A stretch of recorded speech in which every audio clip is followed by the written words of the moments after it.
પ્રાંતિજ નગરપાલિકાને નવા પ્રમુખ મળ્યા. સ્થાનિક સ્વરાજ્યની ચૂંટણીના પરિણામ જાહેર થતાં જ ભાજપની 19 સીટ, કોંગ્રેસને 2 સીટ અને અપક્ષની 3 સીટ પર જીત મેળવી હતી. ચૂંટણી બાદ 5 માર્ચે પ્રથમ સામાન્ય સભા પ્રાંતિજ નગરપાલિકાના સભાખંડમાં યોજાઈ. પ્રાંતિજ તલોદના પ્રાંત અધિકારી, ચીફ ઓફિસર તથા પક્ષ, અપક્ષ અને વિપક્ષના 24 ઉમેદવારોની હાજરીમાં પ્રમુખ, ઉપપ્રમુખ માટે ફોર્મ ભરવા, ફોર્મ ચકાસણી કરવા, ફોર્મ પાછા ખેંચવા અને અંતે પ્રમુખ, ઉપપ્રમુખના નામ જાહેર કરવાની કામગીરી હાથ ધરવામાં આવી હતી. હવે આપણી પાસે પ્રમુખ માટે અને ઉપપ્રમુખ માટે બંને માટે એક જ ફોર્મ આવેલું છે.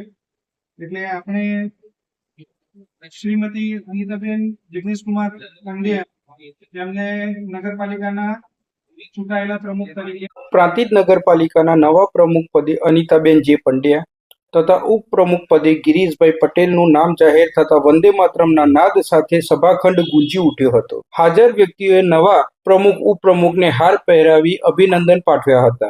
ભાજપ પાર્ટીમાં ખુશીનો માહોલ જોવા મળી રહ્યો છે. નવા પ્રમુખે પાર્ટીનો આભાર માન્યો અને અંતે ગ્રામજનોનો તથા વિકાસના કાર્યોને સભા મળતા પ્રાધાન્ય આપવામાં આવશે તેમ જણાવ્યું. હવે જોવું રહ્યું કે છેલ્લા ઘણા વર્ષોથી વિકાસના નામે જે થયું તે ફરીથી રિપીટ થશે કે બદલાવ આવશે. ગૌતમ મિસ્ત્રી, સ્વદેશ ક્રાંતિ.